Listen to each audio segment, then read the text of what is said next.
at our first session for the third day of 22nd Sustainable Development Conference. Our session title is Leave No One Behind in the Skills Development Agenda in Pakistan. I'm extremely honored for the partnership and collaboration of UNICEF Pakistan in this endeavor. I'm equally grateful to our moderator who's going to take forward the proceedings, Dr. Zubair Iqbal Ghauri, who's a former member, Planning Commission, CEO, Lahore Knowledge Park, as well as a visiting fellow at the Institute. Of course, we have a very esteemed panel, which will be led shortly by Member of Parliament, Ms. Ghazala Saifi Saiba. And then, of course, there are esteemed panel, which perhaps I'll request the moderator to introduce and take forward the proceedings. Dr. Zubair, if I can please request you.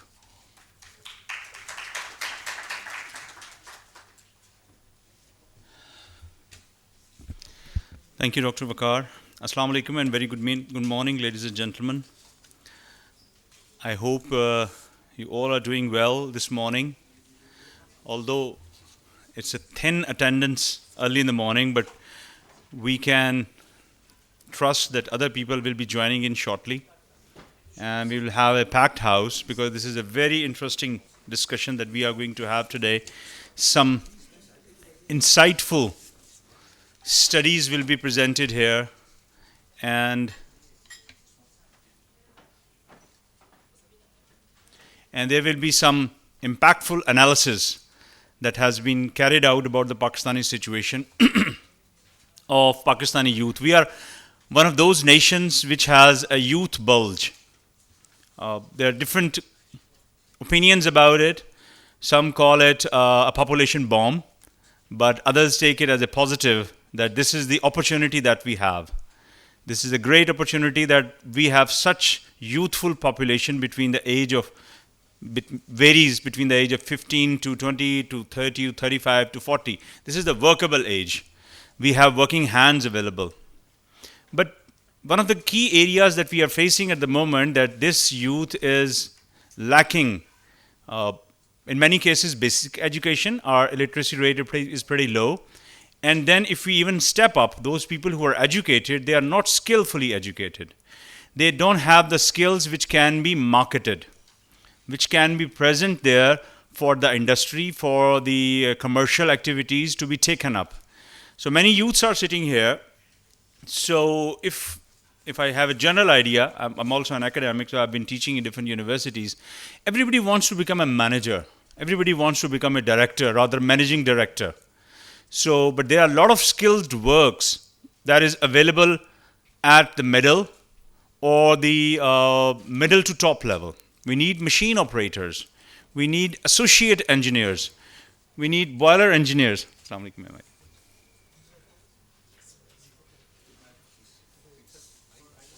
Oh, sorry. Sorry. So, what are those gaps that can be identified? A study is also being presented here today. And what is the way forward? How we can utilize the capabilities of this youth for the future to come? We have, alhamdulillah, 220 million strong people. And we keep growing.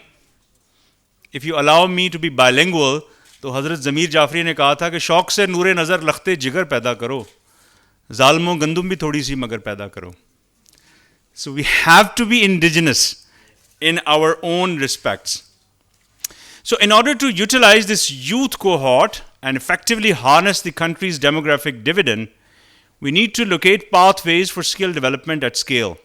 Even though the government of Pakistan has prioritized actions for youth, especially through the National Skills for All strategy, the Kamyab Jawan program that was launched in 2009 recently, young people are still finding it hard to find decent jobs.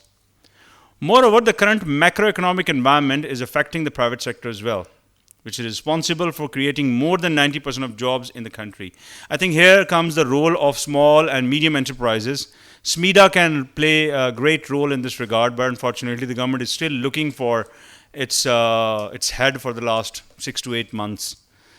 This panel discussion thus aims to contribute to the evidence base on the skill system of Pakistan and bring together a wide range of views from international partners like UNICEF, the government, from think tanks and different firms. So ladies and gentlemen, let me introduce you to the chief guest that we have. We have Ms. Ghazala Saifi. She is a member of the National Assembly of Pakistan. During her tenure as the member of National Assembly, she served as a Federal Parliamentary Secretary for National History and Literary Heritage. She's also member Parliamentary Committee for Kashmir, Human Rights, Federal Education and Skill Development. Ms. Ghazala is the founding Senior Vice President of Women Chambers of Commerce and Industry, Karachi South. She is also chairperson for Sindh Technical and Vocational Training Association. We welcome, ladies and gentlemen, Ms. Ghazala Saifi. Please join hand. So, Ms. Ghazala, would you like to present yourself now, or would you like to be sharing your ideas a bit later? I think it's okay if I do it later. Okay. So we'll move on. Let me introduce you to the other panelists. We have Ms. Ellen von Kalmthout.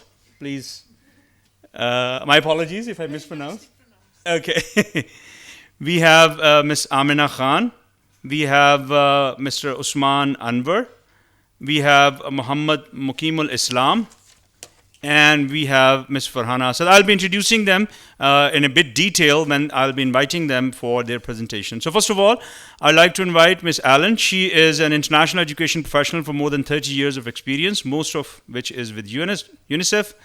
Since April 2016, she has served as UNICEF Pakistan's Chief of Education. Allen also worked as UNICEF Afghanistan, at UNICEF headquarters on the UN Girls Education Initiative and Education in Crisis and Post-Crisis Context, and as Global Education Cluster Coordinator on Coordination for Education in Emergencies.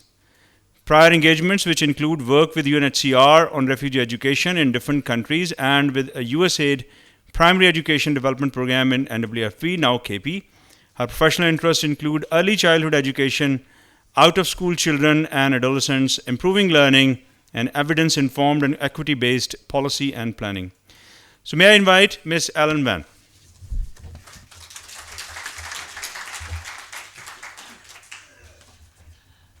Good morning, everyone, and it's really great to have the opportunity to address this group. It's wonderful to see so many young people here, considering the topic of this morning's session. From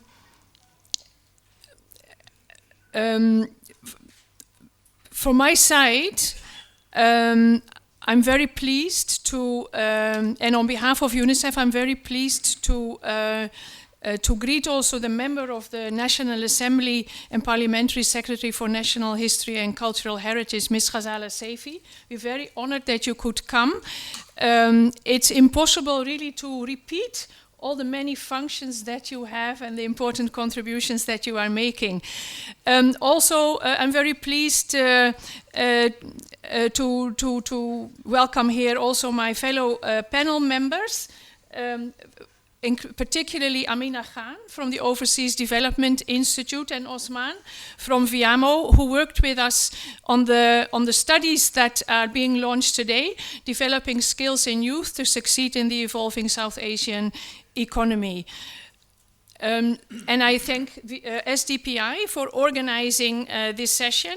And of course, we're very pleased as UNICEF that we have the opportunity to work with SDPI in this conference.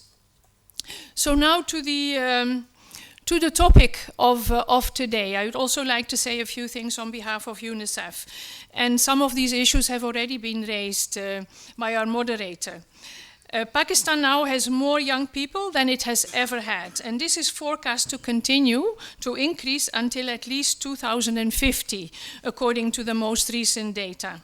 And estimates show that there are 65.4 million young people in the age group 10 to 25 years in the country, that 64% of Pakistanis, of all of you, are less than 30 years of age, and that 29% of these are between the ages of 15 to 29 years. So that's an enormous group of young people who are all ready to make their own lives and to contribute to Pakistan as a nation. If we look globally, then the current generation of young people is 1/4 of the world's population, and this will be a dominant force in the decades to come.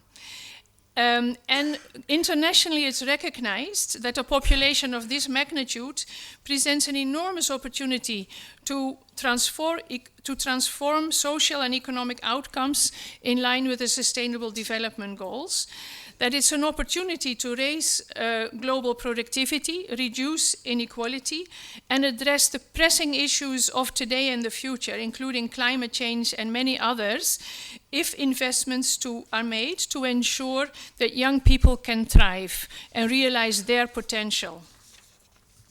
And considering this scenario, this broad scenario, the question to me also was, well, why is UNICEF interested in leaving no one behind in the skills development agenda, the topic of today? And for UNICEF, considering the scenario I just outlined, we have a new focus on programs and interventions for the second decade of life. We focused a lot on young children for a long time, but we really are now focusing on the second decade. And that has been identified as a second window of opportunity for children and young people. And it's a very important stage, and there is more and more evidence coming out of that, including on the neurological developments at that age group. And so we find it extremely important to make a contribution there as the Organization for Children. And our commitment in relation to the topic of today is implemented in two different ways, but two main ones. I'm working on education, and in our new education strategy, we have a new focus on skills. Foundational skills, which are about learning, these remain extremely important. And we also know that in Pakistan, many children, many young people don't really obtain the basic foundational literacy and numeracy skills, which are the basis for all further learning and skill development.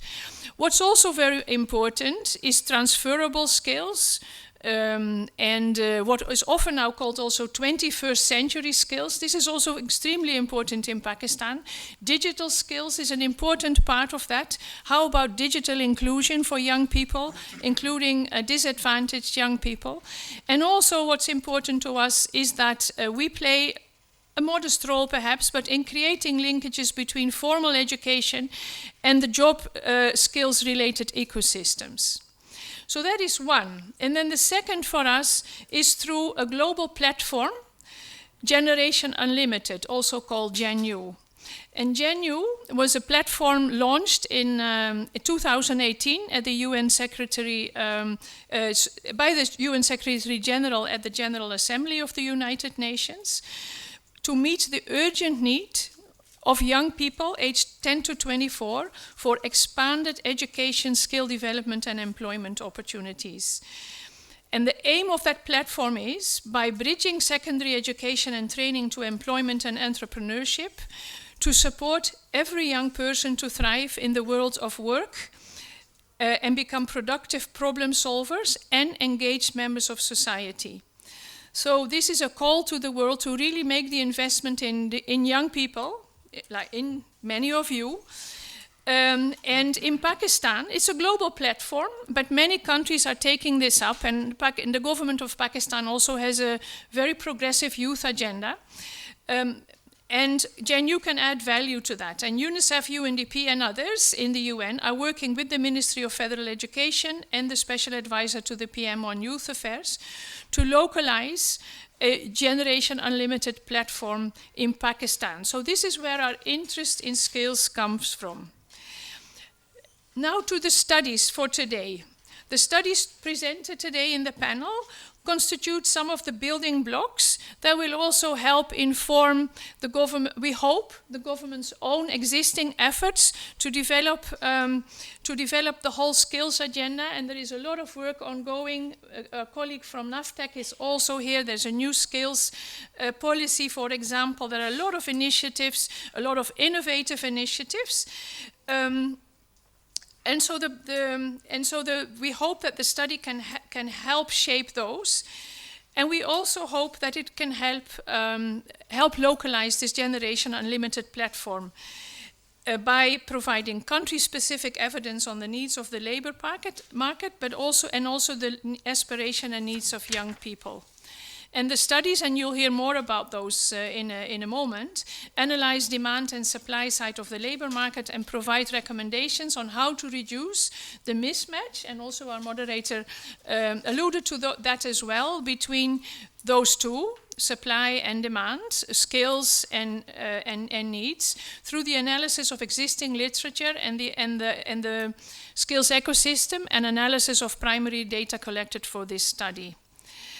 And again, on behalf of UNICEF, I'm happy to express our continued commitment to support the government of Pakistan and the Federal Minister for Education and Professional Training in working together at creating this platform and the further operationalization of the government's very strong youth and skills agenda. And I hope very sincerely that this panel and the studies presented today will contribute to the ongoing debate in Pakistan on youth and skills, and contribute to identify and implement strategies to ensure that the needs of young people in the country in terms of their education, their training, their employment, and their dreams for the future are met. Thank you very much.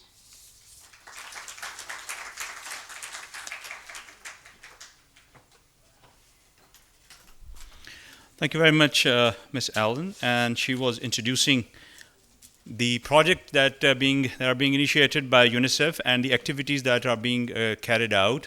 And she was also pointed out to the concept of demand and supply in the job market. So you being the youth of Pakistan, I can see many youthful and exuberant faces. You must understand that a person who is hiring somebody, why they are hiring? They want to solve a problem. If you don't have the skills to solve that problems, you will not be hired. In many fields in Pakistan, since I've worked at quite senior positions and we have been recruiting people, there's underemployment instead of unemployment. So it is the time for us also, being the senior persons, to make you understand that spirit of learning new skills or the skills or the demands of the market, as well as changing your mindset also. That instead of doing something just undergrad in certain fields, are we developing or improving our skills which are the requirement of today's market? So in this regard, there has been a fantastic study that has been carried out by ODI, and we are fortunate that we have Ms. Amina Khan available with us to present that study. She is a senior researcher at the Equity and Social Policy Program of Overseas Development Institute, that is ODI. As an international development policy researcher, she has written mainly on poverty and inclusive growth, urbanization, jobs, and sustainable development goals. She is now creating a body of work on poverty in emergencies and protected crisis. And she's also focusing on the Leave No One Behind agenda. May I request Ms. Amina Khan?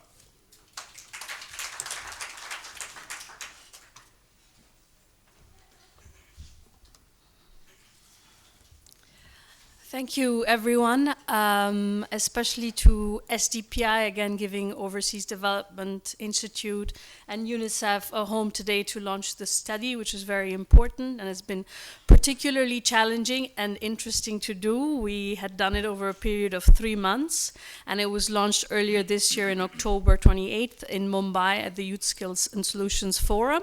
And so this is today the national launch of the report. Please make sure you take copies, which are right there. And we can also provide you links online to where there's at. So in my presentation today, I'll really be talking specifically about this particular study. So as you know, it talks about developing skills in youth to succeed in an evolving South Asian economy. And we look at the case of Pakistan. There was also a regional report looking at the other countries, so I'd encourage you to read that as well.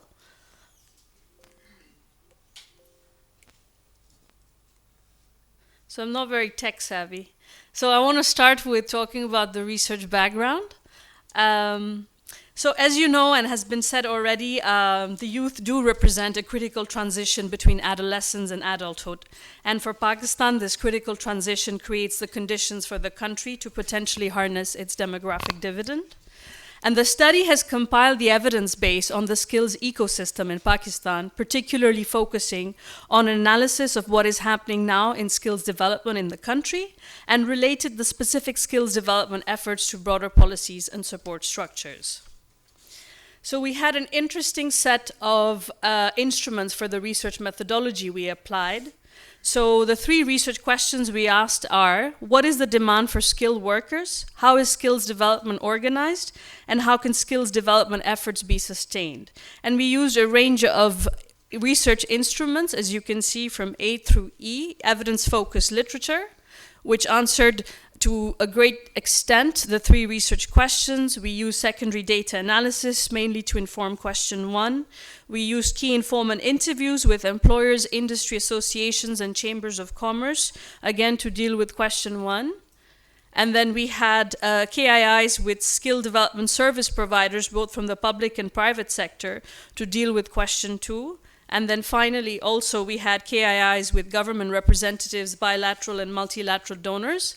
And we also had a reference group done by UNICEF for this particular study. And so we interviewed members there. And it included, for example, the director of NAVTTC from the federal government, Ministry of Education, as well as some of the key donors, so GIZ, EU, for example, as well as ILO. So we had done primary data collection, mainly the key informant interviews in 4 locations, the federal capital as well as the provincial capital. So that's Islamabad, Lahore, Karachi, and Peshawar. For various reasons, we didn't get to go to Quetta. But for future iterations, we'd also look at something of a similar effect of a study of this nature in other provinces and regions. So what we focused of aimed to do 71 key informant interviews, but we ended up with 75 because in some places we interviewed more industry associations where we had access to them, especially in the ready-made garment sector. So in each city we were looking at 3 employers per sector, 1 small, 1 medium, 1 large, and we chose 3 sectors. I'll get to that in a second. And the definition we used are the SME definition of Pakistan. Those were employers, and then we had the skills development providers, so at least 4 per city, and 2 private and 2 public. We looked at industry trade associations, so at least 3 per city, 1 for each sector. Think tanks, also at least 1 per city. We had government officials, at least 3 at the provincial levels, and 5 at the federal level. We looked at international development partners, and then finally, we completed those 75 key informant interviews. Now, we of course know that Pakistan has several competing and emerging sectors that give a lot of potential for skills demand and skills supply. But of course, given the time constraints and resource constraints we faced with, we decided to look at different sectors. So what was manageable, we're doing 3 per location. So in Karachi, the Sindh province, we looked at textile and garment, auto parts and pharmaceutical. In Lahore, we looked at textile and garments, auto parts and footwear. And in Peshawar, we looked at gems and jewelry, furniture, and marble. And it's interesting today that we have the founder and CEO of LEL, because her work combines all of these 3 sectors of KP/Peshawar. So these sectors demonstrate different structures, levels of digitalization, and play important roles in the economy. So for instance, the textile and garment sector is export-oriented and labor-intensive, as is the footwear sector, and both these sectors cater to domestic demand. The auto parts sector, though capital-intensive, can provide sustained employment opportunities in Pakistan, especially in those components that remain labor-intensive. And further, the selected sectors represent geographical diversity. So whereas clusters of textile and garment, footwear, auto parts, and pharmaceutical products are predominant in Punjab and Sindh, furniture, gems, and jewelry and marble are characteristic of KP. And so some essential features of each sector include, for example, in textile and garments. Now this sector provides 40% of the total industrial labor force in Pakistan and contributes 25% of the industrial value added and almost 60% of the national exports.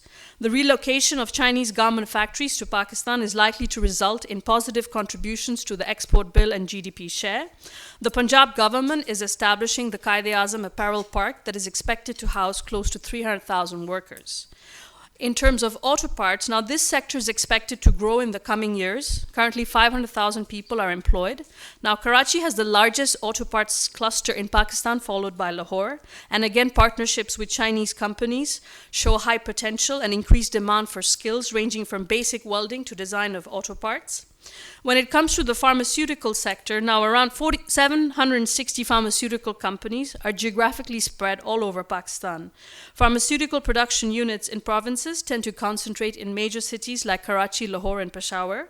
And although the numbers reflect that the majority of firms are located in the province of Punjab, in terms of production, capacity utilization, volume, and size of business, it's firms in Karachi that lead the way.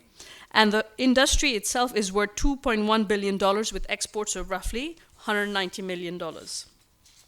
When it comes to footwear, interestingly, Pakistan is the 8th largest manufacturer of footwear in the world, producing approximately 400 million pairs a year, sold locally as well as internationally, with a value of $116 million. Out of the 500 plus manufacturing units established in Pakistan, 60% are in Lahore, and the sector currently employs around 110 to 130,000 workers. Gems and jewelry, for example, is among the top emerging trades for KP, and exports from Pakistan of these products crossed $1.2 billion in 2013. And experts are arguing that this industry has great untapped potential and will require skilled expertise and related training in cutting and polishing. When it comes to furniture, KP's forest cover of 22% provides a natural endowment to the furniture industry in KP, and Peshawar is included in the 6 clusters of the furniture industry in Pakistan. Again, it requires a diversity of skills, dynamic designs, and better wood seasoning, and this sector reflects potential for high employment generation. And then we have the marble and granite industry in Pakistan, with total estimated reserves of around 160 million tons, located mainly in Balochistan, KP, and Sindh.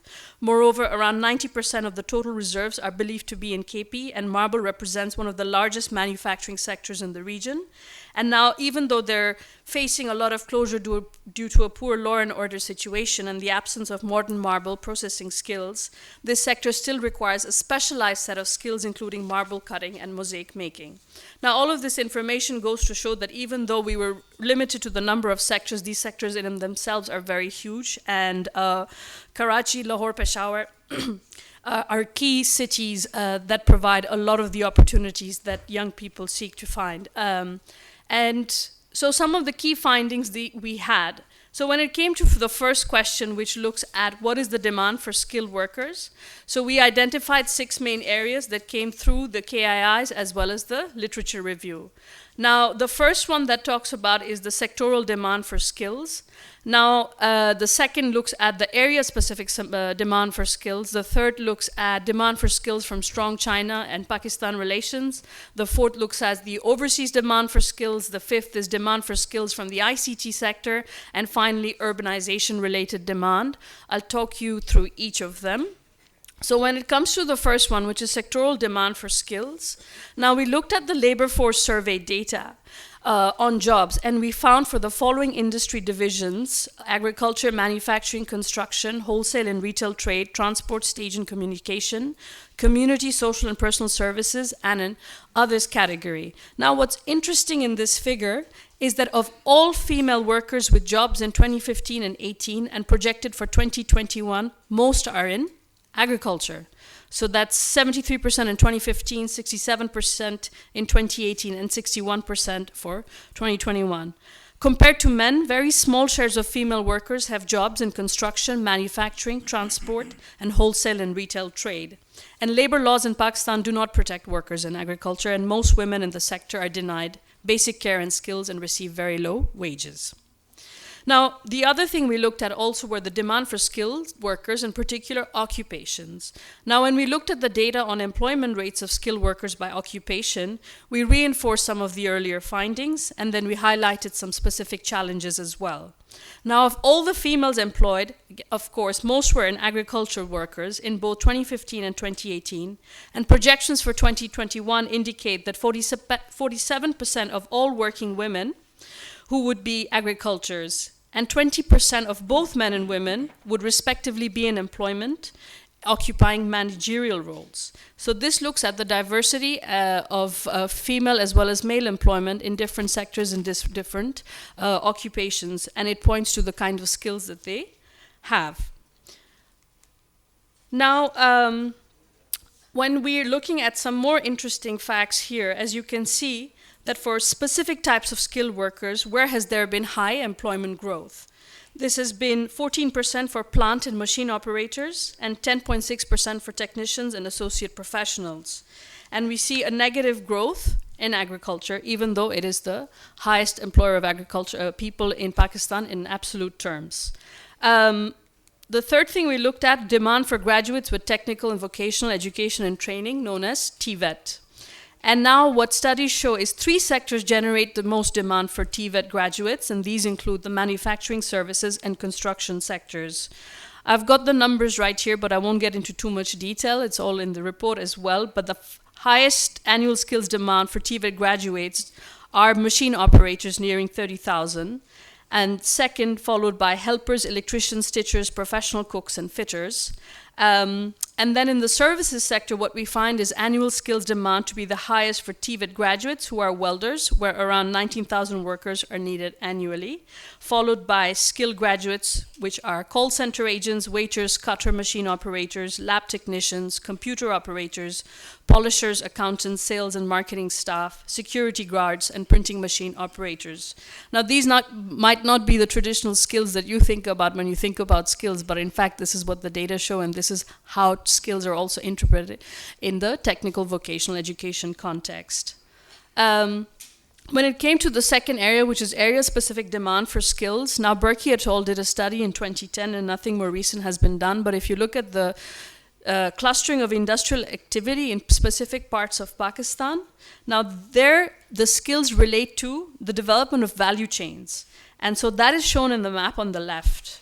And it illustrates that existing clusters of industrial and economic activity and the areas represent higher density of employment demand where youth could go to explore job opportunities. Now, when you come to the diagram on the right, it's from the UNDP report on youth development, and it looks at the geographical diversity of Pakistan and Youth Development Index. And the reds are bad news and the greens are better news in terms of youth development. So it has a lot of indicators, including for employment, like labor force participation rate of youth. And you can see that where there is higher industrial clustering activities, likely that the Youth Development Index there was the highest, whereas where there's least industrial clustering, there's very high rates of youth underdevelopment. Demand for skills that are coming from the China-Pakistan relations. As you know, this is both related to CPEC, the China-Pakistan Economic Corridor, as well as the revised free trade agreement. So within CPEC being quoted a game changer for Pakistan, already the early harvest program under CPEC is now complete and involves significant investments in energy and corridor infrastructure. And the long-term plan lays down the framework of China-Pakistan collaboration over the next decade. It allows for strong collaboration in agriculture, agricultural research, industrialization, and tourism. And the Pakistan government has identified 9 priority special economic zones, so SEZs, under this collaboration and anticipated job creation exceeding 800,000.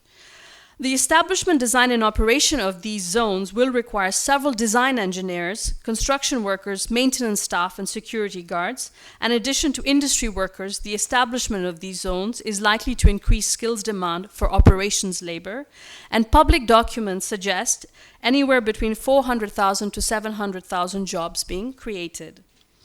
Now, the second thing that's important is even the National Skills for All strategy that we follow in Pakistan clearly notes that the unfolding of CPEC and allied projects are also going to open up considerable job opportunities for skilled female workers, particularly in fields related to IT, hospitality, and paramedics. Now, as you know, Pakistan and China also renegotiated the FTA, and under this, Pakistan can currently access 313 additional product lines at preferential tariffs. China's total imports in these product lines exceed USD 84 billion per year, and the sectors in these products relate to the auto parts, textile value chains, electronics, and processed food, and will require a large amount of skilled labor.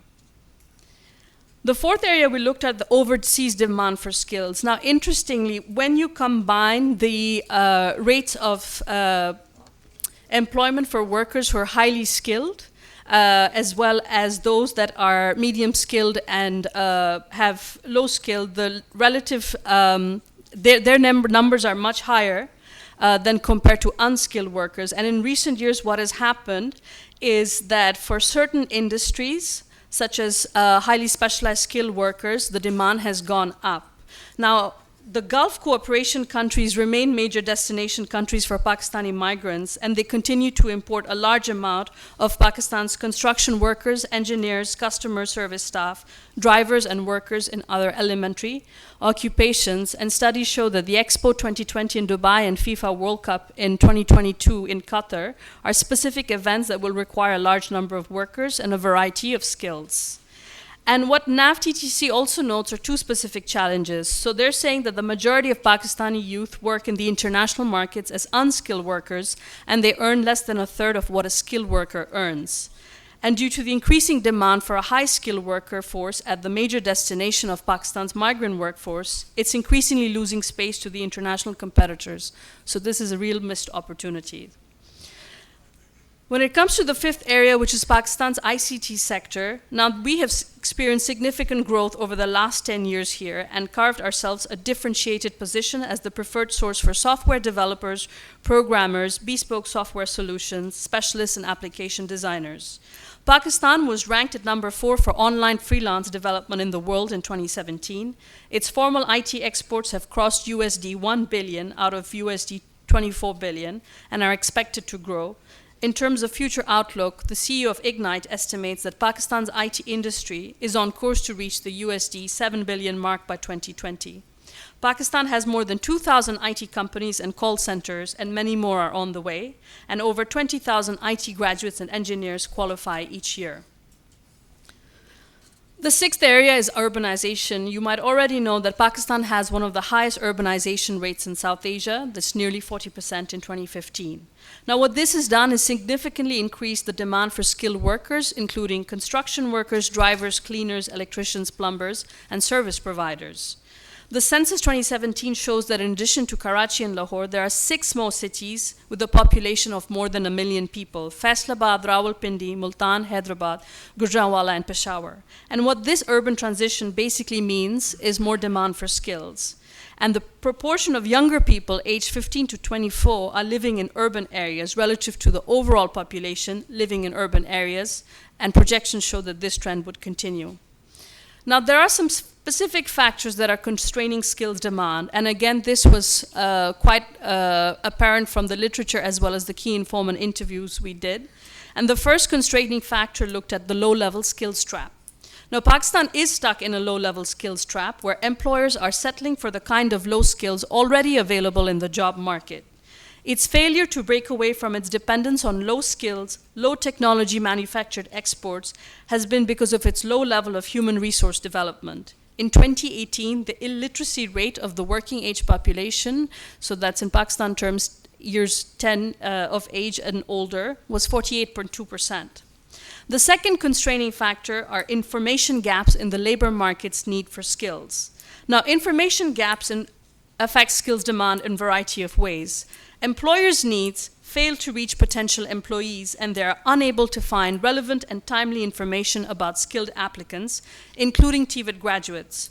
Online portals such as rosie.pk are useful in that they hold thousands of CVs, but without adequate sorting and filtering options, they make it difficult for recruiters and companies' human resource departments to identify the most relevant candidates. Employers interviewed also raised concerns about the availability of timely information. Now let's look at the positives, so some opportunities. So the first one is technological innovation. Most of the employers we interviewed across different sectors in Karachi, Lahore, and Peshawar anticipated technological innovation would increase the demand for highly skilled candidates. The anticipated impact on the demand for low-skilled workers was mixed. In the pharmaceutical sector, both the large and small-scale employers considered technological innovation would increase the demand for high-skilled candidates and reduce the demand for low-skilled workers. But several interviewees said it's a relationship between employment and technology which is not that simple. The second opportunity we found was labor market recognition of the relevance of educational attainment in the context of skills acquisition. Now here what's important is to understand that the employers and the industry associations that were interviewed across sectors gave varying levels of importance to education and skills development. And again, people who are in higher education and present in the room today would wonder what is the link explicitly. Now many employers highlighted the importance of even basic education in terms of literacy as well as the development of soft skills such as computer literacy and communication skills to be very important. Now, whereas employers within sectors that are dependent on more traditional skill sets value technical skills over formal education, even within industries like GEMS, the introduction of technology will require workers with formal higher education qualifications and IT skills. Now, many actors engage in skills development in various capacities, including in a policy and skills delivery context. And that brings us to the second research question, which is how is skills development organized? Now, skills development is organized in a policy context as follows. There's governments at both federal and provincial levels that play a vital role in skills development. At the federal level, we've got the Ministry of Federal Education and Professional Training and the Ministry of Overseas Pakistanis and Human Resources Development. And then we have the National Vocational and Technical Training Commission, the NAVTTC, and the National Training Bureau that have been set up as bodies to steer the development of skills. And NAVTTC has developed the National Skills for All strategy. And starting from 2019, it has guided interventions in skills development in Pakistan and speaks to a wider skills development agenda, including making the NVQF, which is the National Vocational Qualification Framework, effective and implementing competency-based training and assessment. At the provincial level, we have TEFTAs who are responsible for technical and vocational skills delivery and are also tasked to register private sector training institutes and to regulate them. And then we have private providers who are limited by the courses that are designed and they need to be approved by TEFTAs. And across the provinces, certification agencies are generally separate for the two streams. Now, skills development in a delivery context works as follows. It focuses on TVET, work-based learning, and informal training.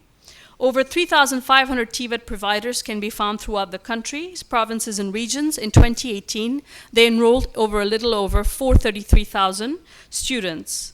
Female enrollment in TVET is low comparison to males, and some of the reasons include issues with skills training supply, which is imbalanced, and the favoring of trades more suited to men, cultural barriers, and poor perceptions of TVET as second-class education. Informal systems of apprenticeship in comparison to TVET tend to be more popular in Pakistan, with young adults often obtaining on-the-job training for servicemen like mechanics, electricians, plumbers, and artisans like wood craftsmen, painters, or potters. Over 70% of skilled workers are trained in the informal sector through the Ustad Shagird system and learning by doing. Now, some of the interesting areas that we talked about in the study are about teaching methods, the combination of classroom, on-the-job practical training, and TVET institutes, and I'm happy to take that in more depth when I am going through the Q&A session. And we also looked at the perceptions on the value of skills training. Now here, a lot of the skills providers said that the skills that we provide and the training certificates that we issue, how does that benefit students? And they said it includes increased likelihood of being hired, career progression, better salary, and higher starting position. Some of the challenges we looked at include the mismatch between demand for and supply of skilled workers. Now, some of the strong disconnects we found between the demand from industries for specific types of skilled TVET graduates and their supply. In 2018, the demand for skilled graduates across Pakistan was the highest for machine operators, stitchers, and electricians, but supply was insufficient to meet this demand, and the deficit was sizable. Similarly, the supply of skilled TVET graduates was the highest for computer app and office professionals, tailors, beauticians, and electrical and civil engineers, but demand for their skills was low. The second challenge was the lack of skills development. Now, employers find the lack of soft skills to be a major issue in Pakistan, and increasingly they value this more than technical skills at the entry level. And the kind of soft skills they're talking about involve analytical, problem-solving, self-discipline, and people skills. All employers interviewed for this study agreed that in general, both public and private sector skills development providers do not focus on soft skills. And the third challenge was around the relevance, quality, and outcomes of training, and many believed that this was not sufficient, so explaining the fact that some of the curricula that are being used by the skill development providers are not so relevant, quality is low, and there are really not too many strong outcomes that are coming from that training, which questions the purpose of why do that training in the first place. Now, some of the opportunities what we found, and particularly positive note, we can look at a greater emphasis on entrepreneurship. So encouraging and cultivating entrepreneurship has risen sharply in urban centers, and top-ranking higher education institutions have established incubation centers. And the government, private sector, and international donors also facilitate startups and help convert business ideas into business models. And some of the training providers have taken a vital role in encouraging entrepreneurship and making sure that there is entrepreneurship in their curriculum. They mentor students, and they host teacher-led workshops, and they connect businesses with students through networking opportunities.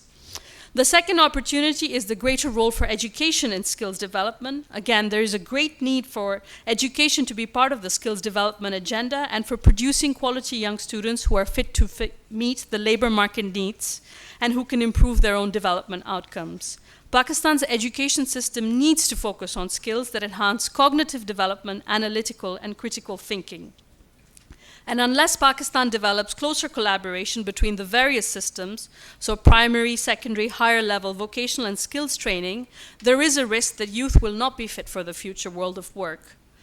And greater linkages between the education system and industry are also needed.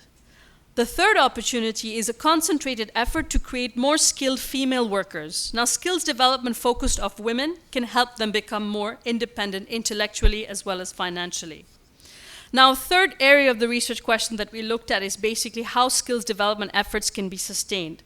Now, there's several public sector initiatives in youth skills development undertaken in collaboration with international development partners. The study focused on three: the TVET reforms launched by the European Union, the Youth Empowerment Program by the UNDP, and the Punjab Skills Development Project, a provincial government initiative with loan assistance from the World Bank. I can talk in a bit more detail about what these different programs have managed to achieve.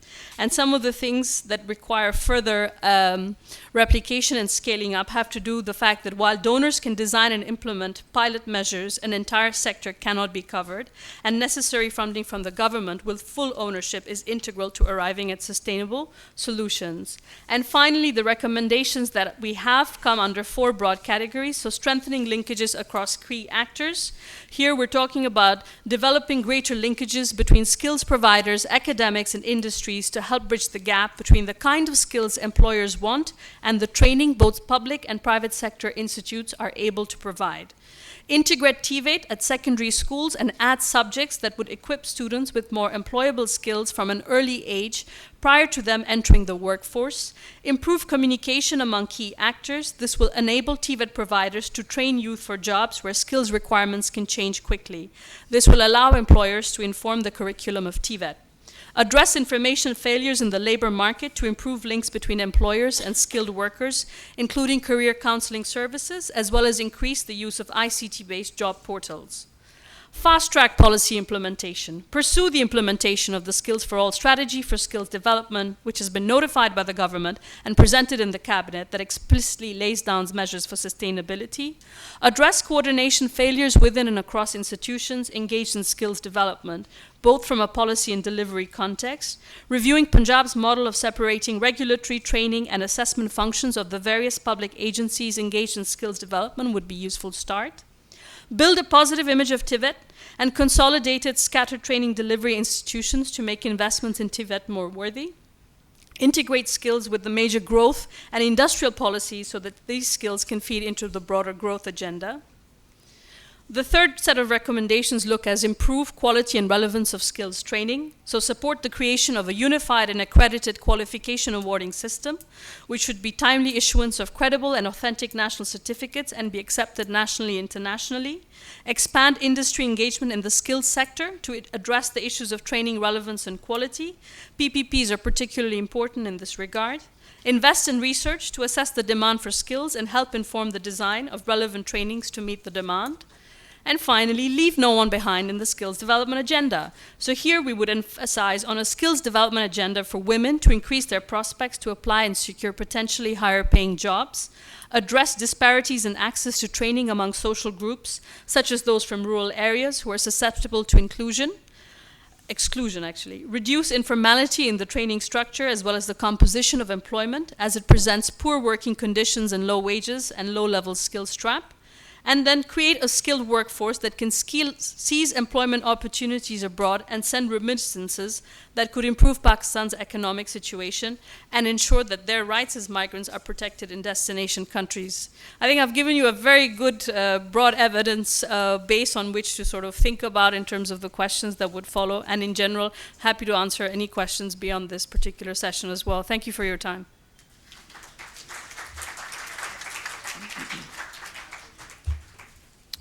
Thank you very much, Ms. Amina Khan. And it is a wonderful body of knowledge that has been created for our facility, and this can be utilized both by private and public sector, and also by our youth, that which are the areas, which are the gaps, which are the sectors which we need to focus on in terms of our future need analysis.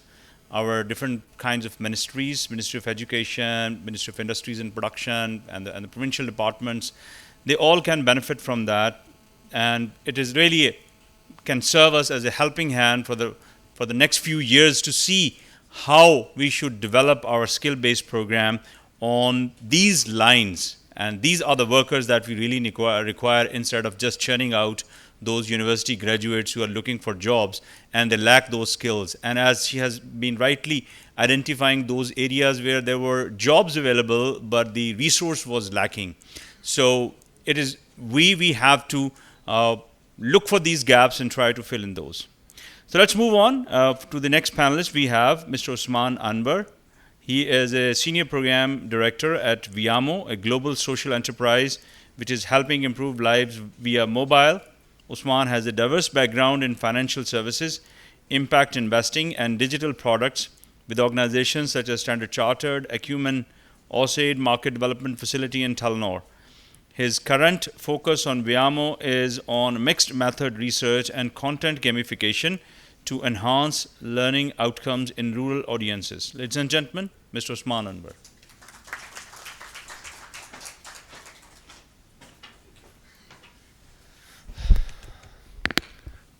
Thank you very much. You'll have to bear with my voice. I'm recovering from a very, very bad throat. I'm Osman. I'd like to first of all acknowledge UNICEF, Ellen. VIAMO as an organization strives to work with partners who are willing to give technology a chance, particularly in situations where we want to collect a lot of primary data at scale. And this project, where we've been able to support with some primary data collection around really listening to the voices of youth, has been a very, very humbling experience. It's been humbling because we've been able to work on issues which are just very relevant. It's been humbling because we've been able to interact with partners such as ODI. So let's just jump straight into the presentation. I'll just use this. Perfect. I'll spend like a couple of minutes just to talk about VIAMO. VIAMO is short for Via Mobile. It's as simple as that. And our mission as a global social enterprise is to connect individuals and organizations with digital technology to make better decisions. And globally, we work with a range of partners, and literally our solutions enable us to provide digital strategy advice, behavior change communications using mobile phones, and data collections and collecting feedback mechanisms. Last year alone, VIAMO in 28 countries reached out to 18.7 million unique people through various partnerships. And the challenges that we're trying to solve for our partners involve maintaining relationships with digital channels such as mobile network operators, building and maintaining flexible multi-mast telecommunication softwares, and optimizing content. I just realized that I've said just so many words over here without really explaining what it's all about. Now see, I'm sure everybody in this room has a mobile phone. I'm sure all of us have a smartphone. Does anybody have a basic phone, like a basic feature phone which does not have internet? Any show of hands? Oh, we have a few basic phones. Wow. Excellent. No, this is perfect. Now, there are about 153 million mobile phone users in Pakistan. And some of us have multiple SIMs. Yeah. I have two active SIMs, right? So we can fairly estimate the unique number of mobile phone users as 100 million in Pakistan, right? And about 15% of the overall mobile phone users are smartphone users. The remaining all are basic phone users, right? So us sitting over here in this room, most of us represent that 15%, whereas people in the rural areas or the deepest, hard to reach areas still have basic phones, right? So what VIAMO says is that let's just make these mobile phones work for all of us, right? We are using them every day to collect data. We're using to access information. We're using mobile phones every day to find out something as simple as where is my next best restaurant that I need to try, or if I'm using a mobile phone, like females in the rural areas are using it to access recipes or even religious information. So why can't we make all of this work for us to collect large sums of data, information, which is going to eventually impact or positively affect the people who provide us with that information. And VIAMO, like I said, via mobile, partners with organizations, progressive organizations such as the UNICEF, who are trying to solve these very, very burning issues, and we try to connect them with the 100 million unique mobile phone users across Pakistan. That is what we want to do, right? So as an intermediary, we connect organizations which have certain needs versus organizations which have certain reach. That is the 4 mobile network operators of Pakistan: Jazz, Ufone, Telenor, and Zong, right? So VIAMO makes that connection. So very simply, we are helping them, the organizations target the end users or the beneficiaries, understand them, inform them, and then finally measure. That is, we want to understand that if we're providing them with a key message, are they even listening to it? That is what VIAMO is all about. I think this is perhaps the only text-heavy slide that I have in my presentation, but just to bear with us. We were part of collecting some primary data for UNICEF as a part of the Voices of Youth initiative in Pakistan.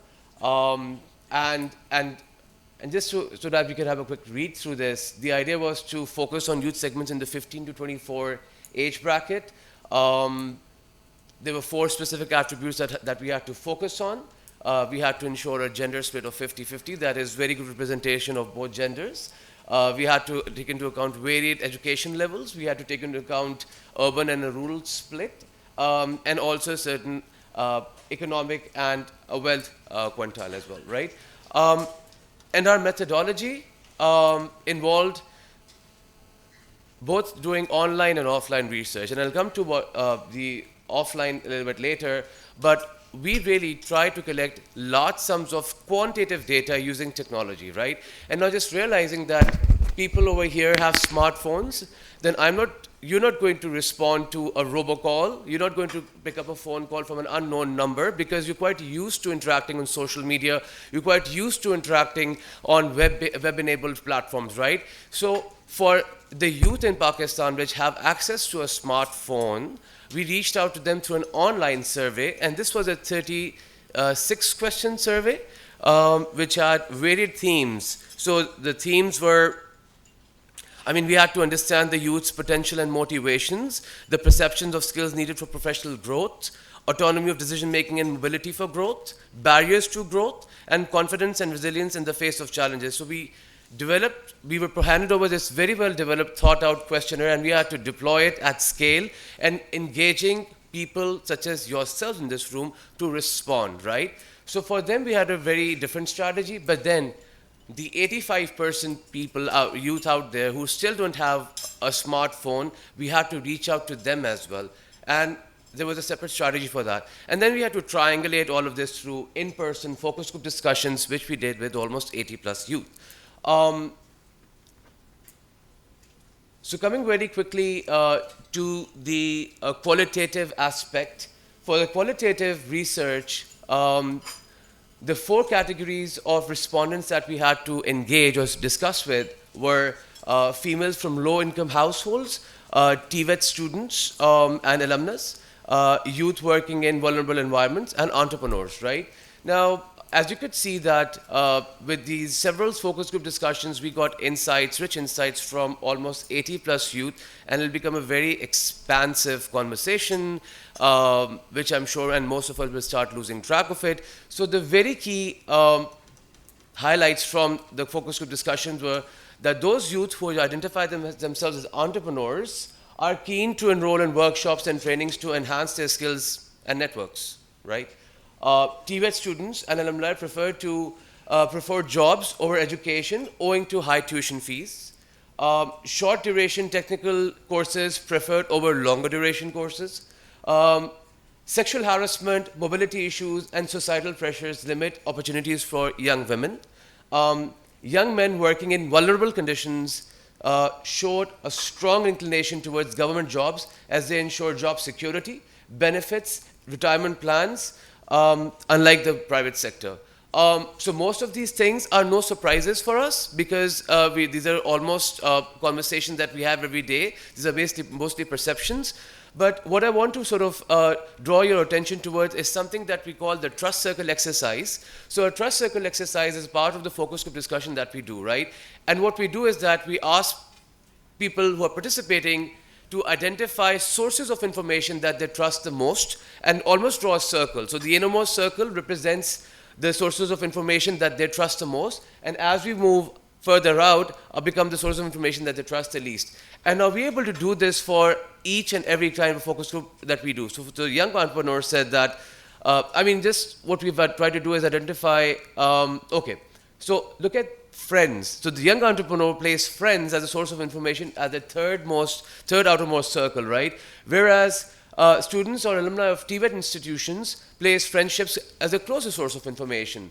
And then people working, from the rural background, they place friendships again further out, whereas youth in vulnerable environment place friends further inside the trust circle, right? What we are able to do is map out all of these sources of information on this trust circle and then advise and suggest or inform our partners that these are the type of influencers or opportunities that we can use to create changes of behavior, motivate people, or inspire people. I'll just take 5 minutes. Thank you. So now, with the approach for reaching people at scale using mobile phones, what VIAMO does is that it tries to understand what kind of channel is it that you use. So if you're using a mobile phone, which is a smartphone, then I will not reach out to you over a voice call. I will engage with you on social media. But if you have if you have got a basic phone and you don't even have the internet, then I can't reach out to you on internet. For people who are excluded, we typically reach out to them through a call survey, right? And so the challenge for us was when we sat with UNICEF and we said, okay, this is like a 31 question survey. How do we get people who are excluded from the internet society to respond to the most important questions? So we came up with 11 or 12 key questions across the 5 themes I mentioned earlier, right? So the point that I'm trying to make over here is that in order to ensure that there's equal representation from all segments of the society, we adjust our research methodology or data collection methodology based on the source of information or the access device that you have. We just try to optimize our research methodology around it, right? So people received an SMS about, I mean, I don't want to sort of switch to Urdu right now, but essentially what the SMS sent to everybody was who had a smartphone that if you want to improve your job opportunities or you want to sort of provide feedback on training, etc., please click on this link and provide your feedback, and we'll try to design a program which addresses all of these requirements, right? And just a very few key numbers. The report itself should be available on the UNICEF website in the foreseeable future.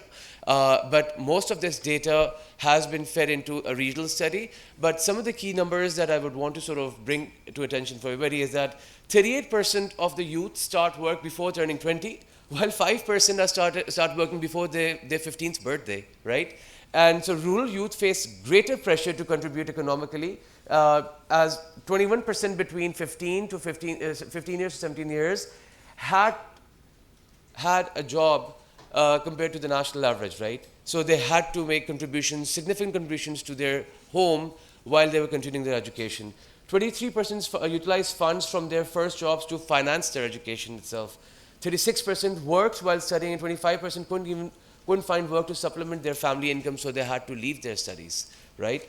58% of the youth still consider friends and family networks as the most useful source of attaining employment. So it's mind-boggling that while digital products or internet and connectivity is making such massive progress and it's spreading so like wildfire, people are still they perceive their personal networks as a way to connect, to obtain or secure jobs.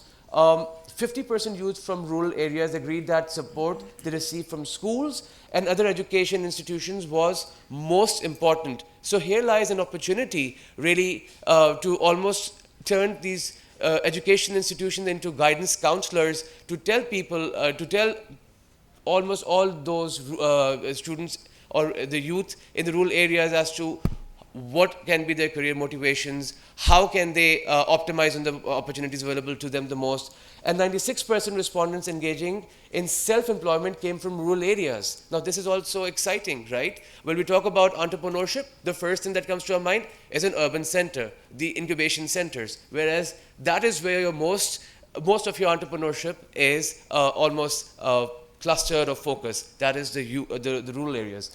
Very quickly on TVET, only 4.2% of the respondents featured TVET as a part of their 2-year learning roadmaps, which again means that TVETs are underappreciated, right? 65% of TVET participants had indicated their intention to re-enroll. Now, digging deeper, most of them said that we didn't really understand the course, so we want to re-enroll, right? So here lies the opportunity to really make sure that our TVET programs are very well structured and have a feedback mechanism so that they can measure, let's say, user or enroll or participant satisfaction.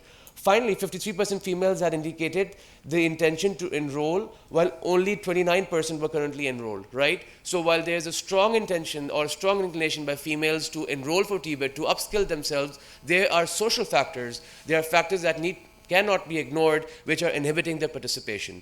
And then finally, 71% of participants had completed at least primary education. So those enrolled in for TVET had a basic education so that they could appreciate the reason to be upskilled.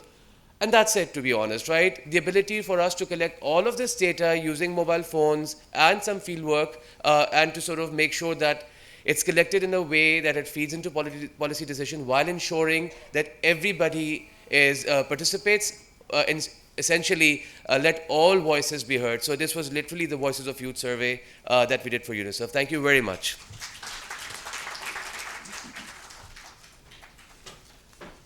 Thank you very much, Osman, Anwar. And we are done with our panelists. Now we move on to our discussants who will be talking about their own areas of activity. And they're also requested to talk about the presentations that have been made today and their point of view, their questions if they want to raise somehow, or some suggestions they want to include in those activities, or maybe for the future course of action. So our first discussant is Mr. Muqeem-ul-Islam. He is in TVET. He is a TVET expert, economist, public policy expert, and professional trainer in the fields of motivation, public policy, macroeconomics, management. Prior to joining NAVTTC, as the Director General, he has been part of the National School of Public Policy, NEPA, and NIM. He has worked in NSPP for 16 years and has vast experience in training design, training need analysis, training delivery, and training management for long and short courses. So, ladies and gentlemen, may I present you Mr. Muqeem-ul-Islam.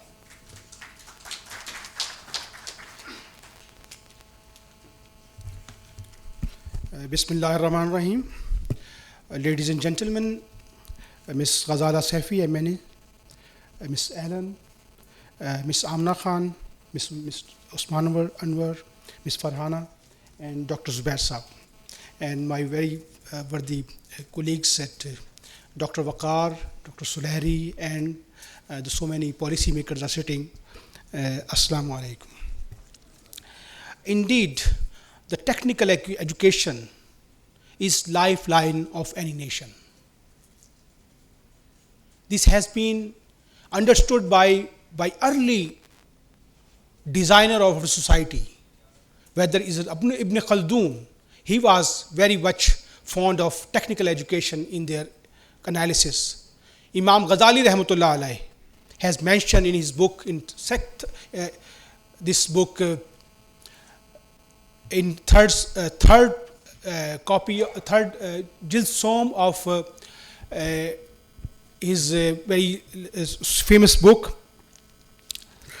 And also Qaid Azam rahmatullah alayhi has mentioned in his first speech for that technical education. Liaqat Ali Khan and Nehru Saab has also mentioned this thing, but unfortunately this has not been taken as a mainstream education system in TV sector.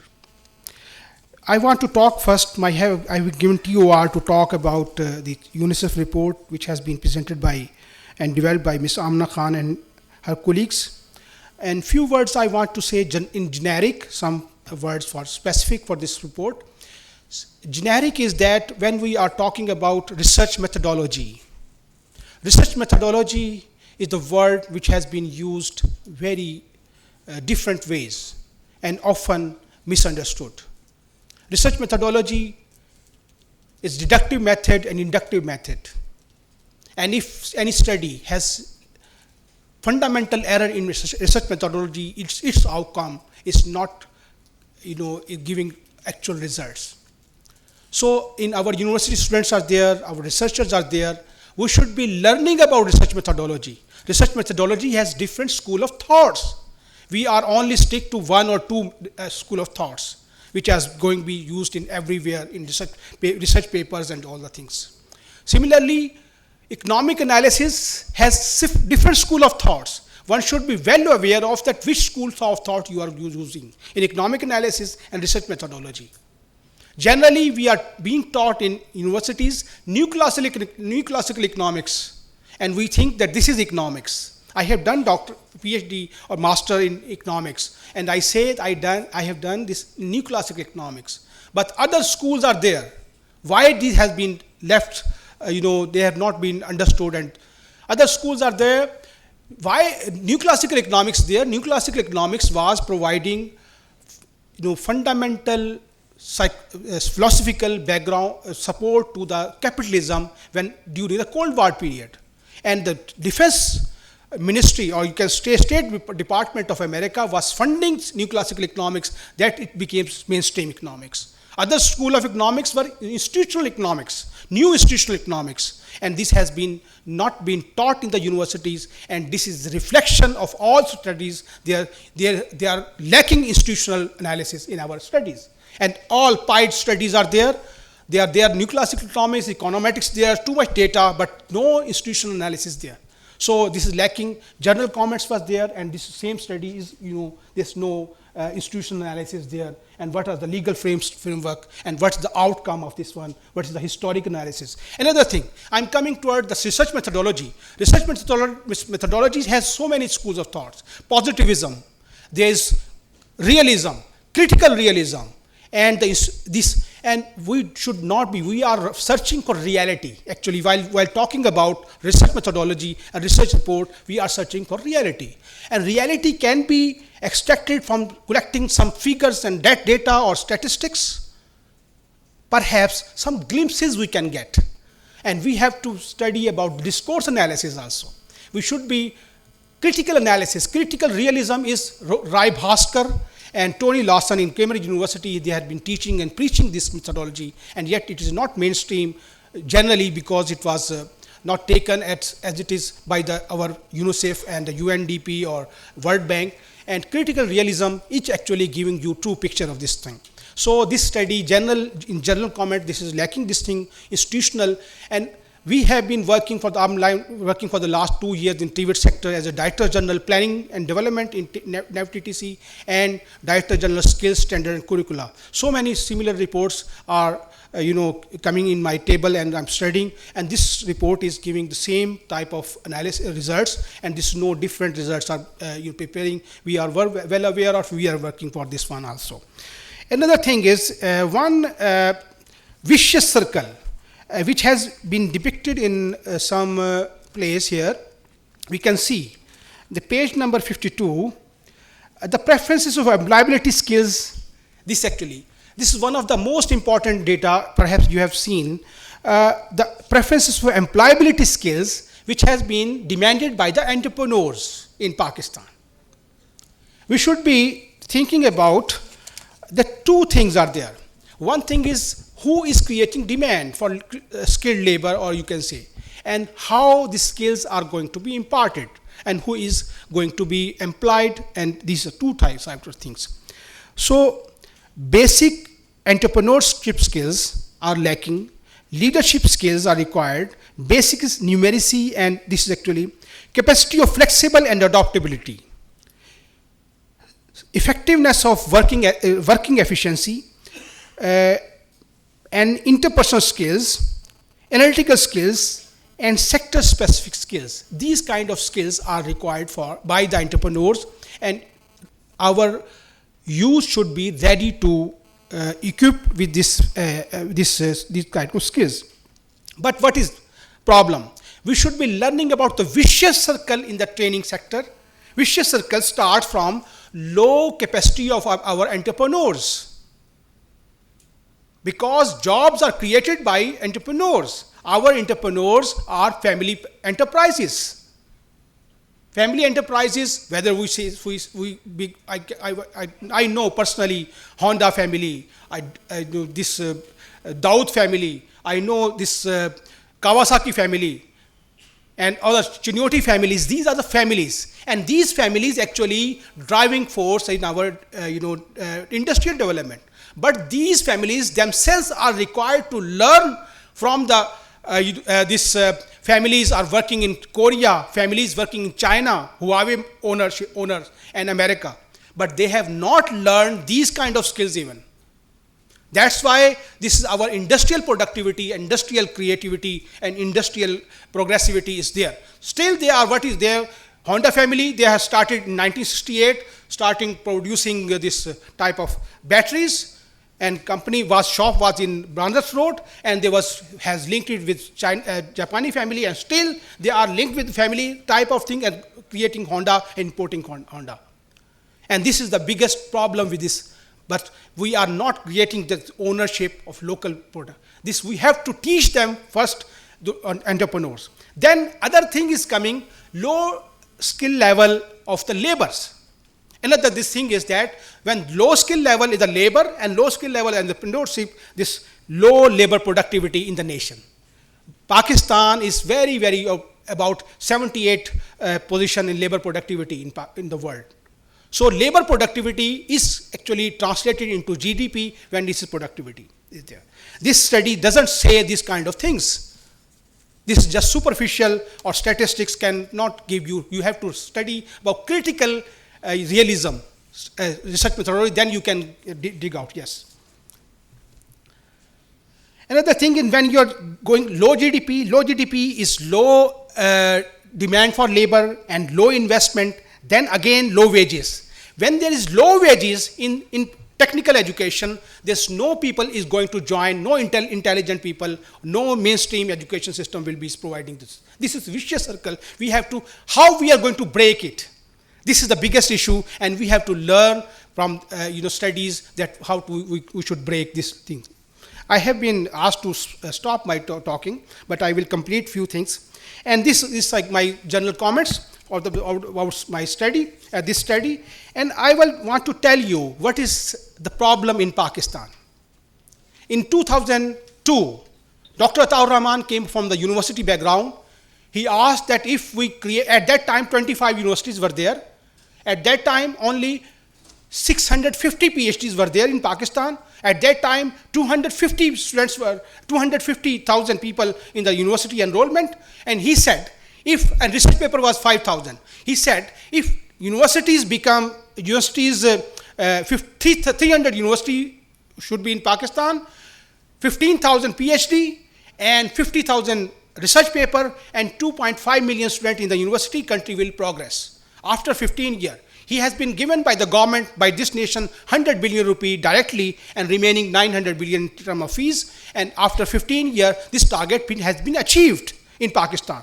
Now 300 universities, more than 300 universities, more than 15,000 students, PhDs, more than 2.5 million students, more than 50,000 research paper. But still, our Prime Minister Imran Khan is seeking help for remittances from outside Pakistan. Because higher education is teaching, चांद पे जाने के नुस्खे हम पढ़ा रहे हैं, लेकिन नेल कटर हम चाइना से इंपोर्ट कर रहे हैं.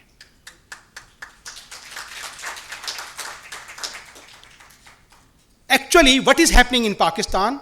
In Pakistan, our education system is actually, we are following capitalism, where actually two things are there in the economy. One is skilled labor for productivity, another is capital. In America, USA and UK and North America, they are capital excessive countries, and they are getting better wages, and their model is successful education model and technical education model, where capital investment is excessive. Because they are extracting money by exploitation all over the world, UK and for the last 200 years, and they have excessive capital and their system is working. But Pakistan has unique situation. Just like our situation is just like Indonesia, our situation is just like China, our situation is just like Korea, our situation is just like Taiwan. We have to invest in skills. We have to skills. Our school education system. हमारे स्कूलों के अंदर science और arts के student पढ़ाए जाते हैं. मैं उर्दू में आता हूँ, बाइलिंगुअल, अपने साइंस और आर्ट्स पढ़ाई जाती है और टेक्निकल एजुकेशन का कोई पता नहीं है. और बच्चे एफएससी के अंदर, हर बच्चा अपने बाप चाहता है कि मेरा बच्चा डॉक्टर इंजीनियर बने. 2,500 सीटों के लिए 60,000 बच्चे जो मेडिकल कॉलेज का एग्जाम देते हैं. तकरीबन 3-4,000 सीटों के लिए 60,000 बच्चे, पंजाब में एक सूबे की बात कर रहा हूँ, केपी में भी यही सूरत हाल है, 45,000 देते हैं, सिंध के अंदर 30,000 देते हैं, बलूचिस्तान में 7,000 देते हैं, मीगर, और बाकी कहाँ जाते हैं कोई पता नहीं है. हमने मॉडल अडॉप्ट किया हुआ है यूके का, A level, O level, matric system. ये लोग कहते हैं कि एजुकेशन आम करने से मुल्क तरक्की करेगा. मैं कहता हूँ एजुकेशन आम के FABA काम करने से हम बेरोजगारों की फौज इकट्ठी करेंगे. और इवन PhD करके भी बेरोजगार होते हैं. मेरी वाइफ भी PhD है, मुझे पता है. तो इसका मतलब ये है कि और मुझे हैरत है, अभी स्किल की बात कर रहे हैं कि जहाँ पे सरप्लस लेबर होती है वहाँ पे इन्वेस्टमेंट कम चाहिए. यूनिवर्सिटी में सरप्लस लेबर है. आज भी हमारे साइंस एंड टेक्नोलॉजी की, मैं मीटिंग में बैठा हुआ था, वहाँ पे बहुत सारे लोग बैठे थे, फवाद साहब बैठे थे, वहाँ पे कोशिश कर रहे हैं कि यूनिवर्सिटी को मजीद कोई 500 बिलियन दिए जाएं ताकि वहाँ पे मजीद अनएम्प्लॉयमेंट क्रिएट हो. जबकि टीवेट सेक्टर के अंदर صرف 7 بلین روپیہ پر انم خرچ کر رہے ہیں. اور اس وقت بھی ہمارے صورتحال یہ ہے کہ ہم جو اللہ تللے کر رہے ہیں نا, یہ موبائل ہمارے پاس اور لیپ ٹاپ ہیں, یہ تپتے ہوئے صحراؤں میں جو سعودی عرب کے اندر اور قطر کے اندر, UAE میں جو ہمارے انسکلڈ لیبر اور غریب ترین طبقہ وہاں پہ جو کام کر رہا ہے, ان کے پیسوں سے ہم کام کر رہے ہیں. ان کے اوپر کوئی انویسٹمنٹ نہیں کی ہم نے. اور میں قطر گیا تھا 2018 مئی کے اندر, وہاں پہ آپ نے سنا ہوگا کہ 1 لاکھ قطریوں پاکستان کو قطر پاکستان میں ہم نے بھیجنا ہے. وہ سگنیچر میں کر کے آیا تھا. وہاں پہ میں نے ساری کوئی 5-7 کمپنیوں کے اندر وہاں پہ 5 اسٹار 7 اسٹار ہوٹلس کے مالکان سے مل کر آیا. مجھے تھوڑی سی عربی آتی ہے تو اس لیے میں وہاں پہ نیگوشیٹ کرنے میں بڑا آسانی تھی. تو وہاں پہ ان کے لوگوں سے ملا, کنسٹرکشن کے سیکٹر سے ملا, تو انہوں نے کہا کہ پاکستانی بڑے اچھے لیبر ہیں, وہ 4 گنا کام کرتے ہیں سڑکوں پہ اور لیکن عجیب بات ہے کہ ان کے اندر سافٹ سکلز نہیں ہیں, ان کے اندر اسکل سرٹیفکیٹ نہیں ہوتا ان کے پاس. لیکن یہ ہم سے لڑتے بھی ہیں, لیکن پھر بھی ہم کو رکھتے ہیں. اور ان قطریوں کو 1 لاکھ کے بعد میں پاکستان میں لے کر آیا, اپنا گیسٹ بنایا, ہم نے ان کے ساتھ گھومے پھرے. پتہ یہ چلا کہ پاکستان میں 1 لاکھ اسکلڈ لیبر نہیں ہے, اور ہم چاہتے ہیں کہ یونیورسٹیوں کے اندر ہمارے پاس 1 لاکھ اور PhD بن جائیں. یہ وہ صورتحال ہے کہ گورنمنٹ کی پرائرٹیز کہاں کہاں پہ جا رہی ہیں. اچھا, اس کے بعد یہ تو میں نے ابھی ماتم سنایا, تو وہ ایک شعر ہوتا ہے کہ شکوے ظلمت شب سے تو بہتر تھا کہ اپنے حصے کا چراغ جلاتے جائیں. تو ہم صرف یہ شکوہ نہیں کر رہے ہیں. آپ کہیں گے کہ مقیم صاحب آپ ڈائریکٹر جنرل اسکل کوریکولا ہیں, آپ نے کچھ کیا, آپ ڈائریکٹر جنرل پلاننگ ہیں, آپ نے کچھ کیا. تو ہم بتاتے ہیں کہ نیوٹیک نے کیا کیا. ہم جہاں پہ جوائن کیا تو پتہ چلا کہ یہ میٹرک کے اندر سارا کو صورتحال یہ ہے کہ جرمنی کا سسٹم, میں آپ ہم فالو کر رہے ہیں UK کا سسٹم. جرمنی میں کیا ہوتا ہے, اگر میں رکنا چاہتا ہوں رک جاتا ہوں, باتیں کرنے والی ہیں امپورٹنٹ ہے, ٹھیک ہے.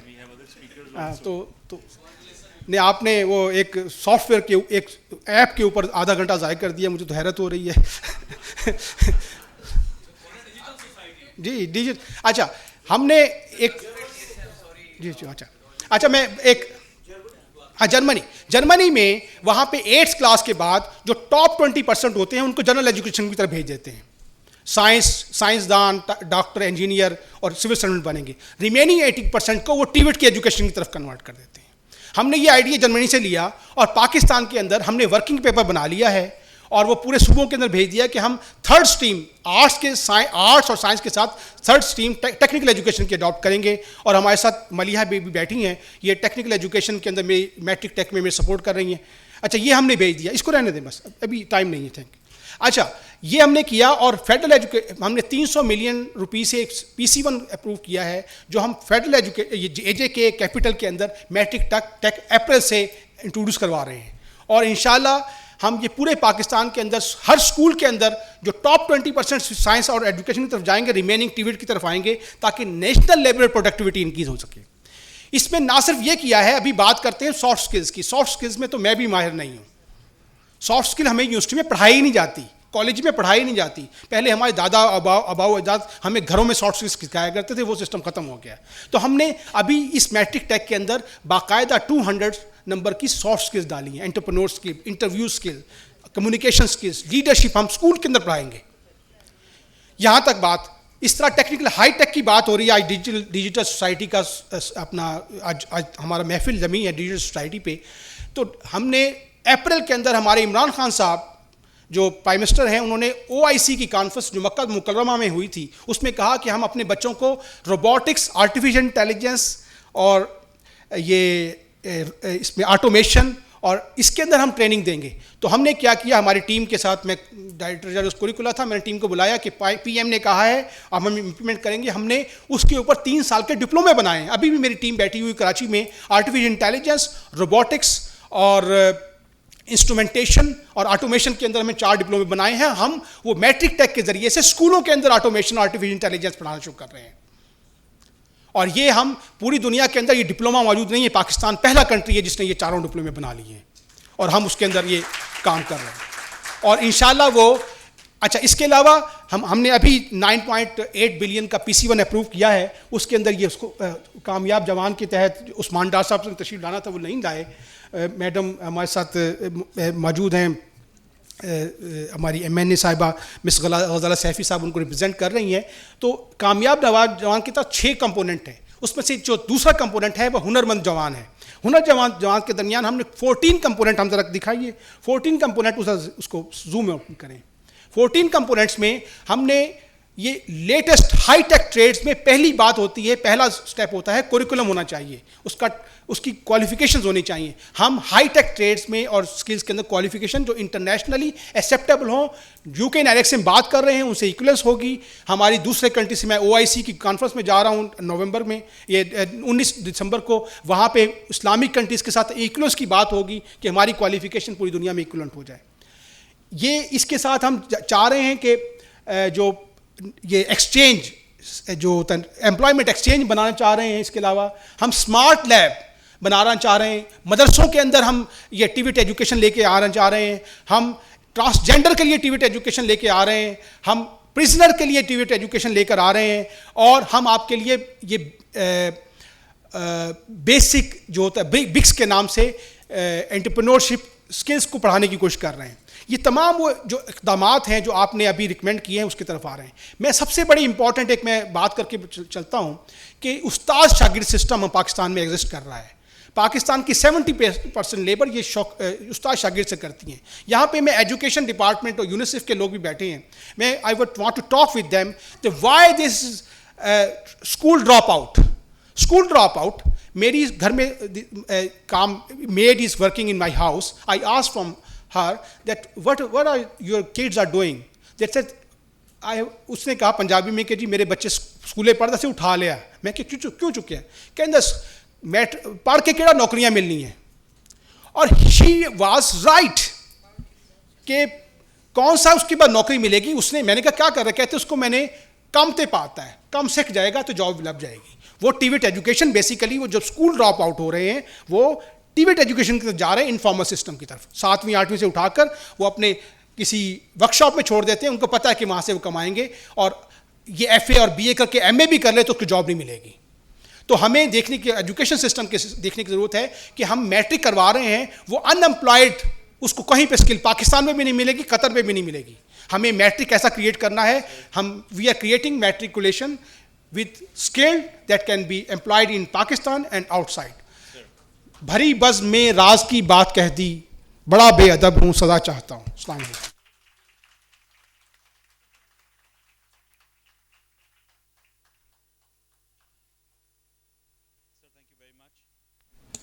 For your insightful thoughts, but with due respect, all our participants are equally respectable and nobody is here for wasting the time for others. There is a time allocation for everybody. And when we expect respect for ourselves, we also expect it for others as well. I thank you very much for your contributions. But may I just ask this question کہ کیا ہمیں یہ کل پتہ چلا ہے کہ استاد شاگرد کا ایک ریلیشنشپ ہمارے پاکستان میں ایگزسٹ کرتا ہے؟ People like me, you and others have been seeing this for the last 30, 40, 50, 60, 70 years. اور اگر آج مجھے آپ یہ بتا رہے ہیں کہ کل میں یہ پروگرام شروع کرنے جا رہا ہوں تو I'm sorry, we have wasted a lot of time. Let's move on to our next participant. She is Miss Farhana Asad. She is a founder and CEO of LAL, which is an artistic collective dedicated for preserving, reinterpreting and evolving the ancient art of handcrafted stone inlay, pietra dura. Am I pronouncing it correctly? Yes. Ms. Farhana Asad was fortunate enough to find herself a master of this art who taught her for nearly 10 years, after which her trainer went back home to Afghanistan. Since then, she herself became a trainer and trained the Afghans and local Pashtuns in this art. 20 years of hard work, and now what we see today is a successful enterprise that not only preserves our heritage, but also works its best to train and provide labor for those in need. Ladies and gentlemen, Ms. Farhana Asad.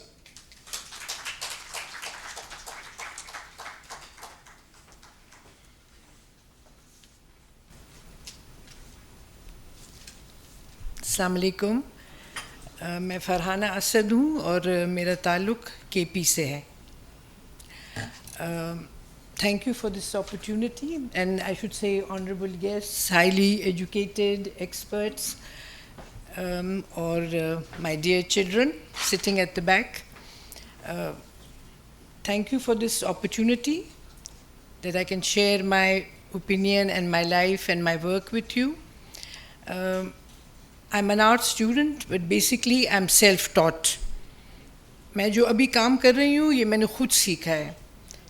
30 साल से मैं कर रही हूँ.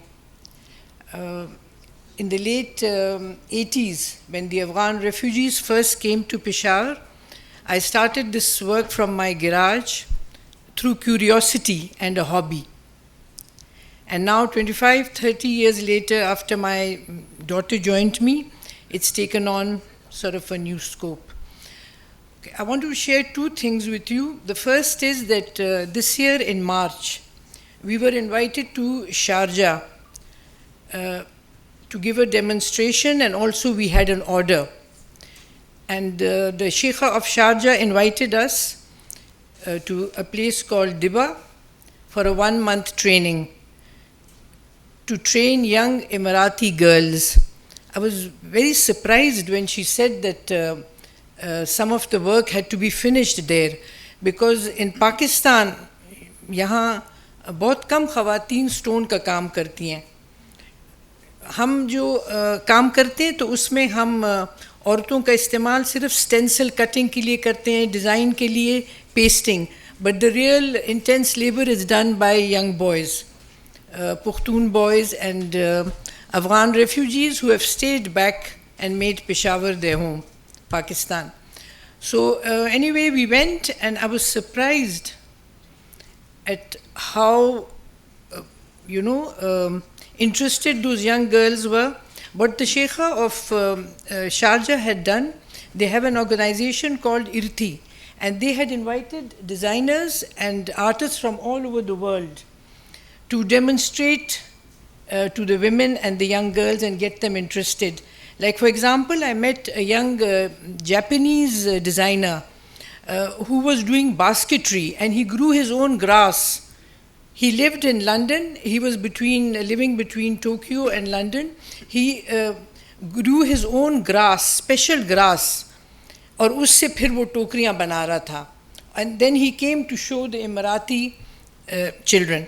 But the most interesting fact was that the Sheikha had invited senior Emirati Bedouin women who were in full parda. They had a special hall where they were imparting the skill of macrame, rassi banana, जो उनका एक indigenous काम है. They were teaching. I just happened to go to that room and I was amazed. They were teaching the young girls and keeping that skill alive. I mean, now that the money that the Arabs have got, who would want to learn rope making? But she is reviving it. And then what they did was that we had made the giant stone balls. That was our order. And the Emirati women, they weaved it into a giant miswah, which was then displayed in London Design Week. And now they've invited us again. Having said that, I got this excellent idea of getting together some young girls and coaxing them to go actually into cutting and polishing the stone. Now the next thing is that I have always found this a great idea that after the Second World War, in Germany, there was a school to work transition. Companies would come, and in the 8th or 9th class, the teachers or the principal would identify students who had an aptitude for certain things. And those companies would then sponsor them, and they would go on to being masters in that particular skill. Now, unfortunately, let me share a fact with you. Just last week, the man who makes my furniture, whose father and grandfather have been making furniture in Peshawar out of natural seasoned wood, he's closing up because both his children have gone to a private medical school. He had to sell out. the children did not want to make furniture,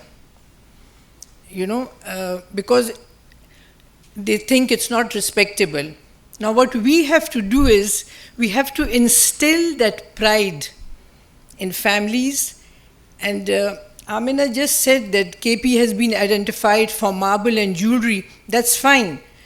The marble industry came in the late 80s with the Afghans. This was their creation. Before that, KP makes beautiful carpets. We have very nice handmade chappals, the Peshawari chappal, which is handmade out of real leather. We have weavers, we have metal work, the pottery work is finished, and we have beautiful shawls from Swat, But those children are ashamed to be called a weaver's son or a metal worker's son or from a furniture. Everybody wants to be a doctor or an MBA. The degree may be false, the MBA may be in some back street, but people are selling out their houses, they're selling their land because the children don't want to be associated with the family name. That, oh, my father is making handmade chappals, or my father or grandfather was a weaver. Many businesses have closed down. We had beautiful metal work, lovely wooden furniture from Dera Ismail Khan, and these things are closing down. And maybe we're too late. I have been trying for the past many years, calling these people, trying to get together and thinking that what is it that we can do. But obviously, with my own work and family, it is not possible to get all these people together. And slowly, year by year, when I call, say, oh, so-and-so just died, my father died, we've closed up. And there's just one genuine metal, a small factory left that's a family owned. And the pottery has, the Peshawar pottery has closed down. And the chappals and from Charsada and yes, I've got very little time, sorry, okay. So I just wanted to share this with you, that this is my idea. Now, we were told that what would you like, how would you like the government to help you? I think it's time that we help our country. And the only thing that I would like is that I would like to represent Pakistan in sending my products out, because they are made in Pakistan, they are made by Pakistanis and out of Pakistani material, out of the soil, which is Pakistan. So I would like those things to not, some plastic and things from here and there representing my country. I would like Lail. I would like those things to go out and show the world the softer image of Pakistan, and especially the Pushtun youth, who is just known for violence. I have been working in this war-torn and conflict zone for the past 20 years, and the Pushtun man has the most delicate touch. And we are producing, let me tell you, world-class Pietra Dura, which people in Pakistan can't even afford. So can you imagine the level of expertise which these children are capable, given the opportunity, these children are capable of producing there the best. When I went to Sharjah, I insisted on taking my artisans. They were all traveling for the first time. They left Peshawar. For the first time, they sat in the plane, and their behavior was perfect. And they were teaching Emirati women in full parda. I was so proud. I'm sorry. Another thing is that everybody must be knowing about the Harper's magazine. Last year, 2 of my boys made the award for the Harper's magazine. One is colorblind, he's visually challenged. The other one is challenged through speech and hearing. These 2 boys made the award. It is a challenge for me to see that every child in the frontier will get an opportunity. I believe that God has given everybody a talent. The only thing is that we have to respect it, take it out, and we must instill in our children not to be ashamed if your father is a weaver or if he's making furniture. That is the job of the government, and we are ready to help if our help is needed. I will do it without pay. I am announcing it here. I don't need pay. If I can help the children in the KP and I can bring out the skills and open out a window of opportunity for them, and they are very talented, and to show them that being a doctor or an MBA is not everything. Look at the Philippines. They have this huge pool of excellent domestic help. Every maid or man or woman or nurse or driver that comes out of the Philippines is educated. I have been to homes, I can't afford one, but I have been to homes who have Filipino help from the Philippines, and it's a pleasure the way they work. They have been trained. You call them and they tell you what is your requirement. Then you interview on Skype with the person you want. We can do the same. In Pakistan also, the people who are going to the Middle East, they're not educated. They're not being paid enough. They're just perishing there. I mean, I go there and sometimes I just want to cry when I hear the stories. But what can they do? They're saying jobs are not available in Pakistan, and they do multiple tasks for a fraction of the money that other people are getting. So we can at least give people going to the Middle East or out, we can give them a basic education, and we can give them basic training. Cleaning, cooking, driving, in proper institutes with the proper certificate. They will get paid more, they will know their rights. Most of the people who go there, they don't even know their rights. They've just bought a visa, the father has sold a house. So I'm sorry, I think I've taken too much time, but it's been a pleasure. Thank you very much for listening to my humble opinion. Thank you. Thank you very much, ma'am. I have this unenviable responsibility of keep you telling that we have to keep track on time, because we have to hand over this house to the next session as well, and the organizers also tapping on my back also. So in the end, I would once again introduce Ms. Ghazala Saifi. She's a member of the National Assembly of Pakistan. During her tenure as a member of National Assembly, she served as the Federal Parliamentary Secretary for National History and Literary Heritage. She is also member Parliamentary Committee for Kashmir, Human Rights, Federal Education and Skill Development. Ms. Ghazala is the founding Senior Vice President of Women Chamber of Commerce and Industry, Karachi South. She is also chairperson of the Sindh Technical and Vocational Training Association. Ladies and gentlemen, may I request Ms. Ghazala Saifi.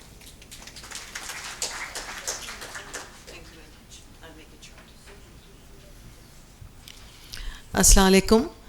Thank you very much, SDPI, for calling me for this August gathering of people who are from different segments of life, and they have actually done a lot to improve the lives of our young people who are the future of our country. Well, there has been a long introduction about myself, but another thing is why I was one of the founding senior vice president for the Women Chamber, was that I have a brand of my own which deals in handloom cottons and silks. So we have developed a lot of different kind of fabrics, and I've learned the skill from my weavers. So that's also an Ustad Shagird situation, that I learned the skill of making the fabric and designing fabric, putting motifs in it, and making it more workable for women from age 18 to maybe 60 or 70 years old. What I need to talk about, therefore I'm also a chairperson for one of the technical institutes in New Karachi for women, and one of the technical institutes in Korangi as well. So what we have been working all these years prior to becoming a member of the National Assembly was that we wanted our women to learn skills which are at par with the industries and industry-driven techniques and skills.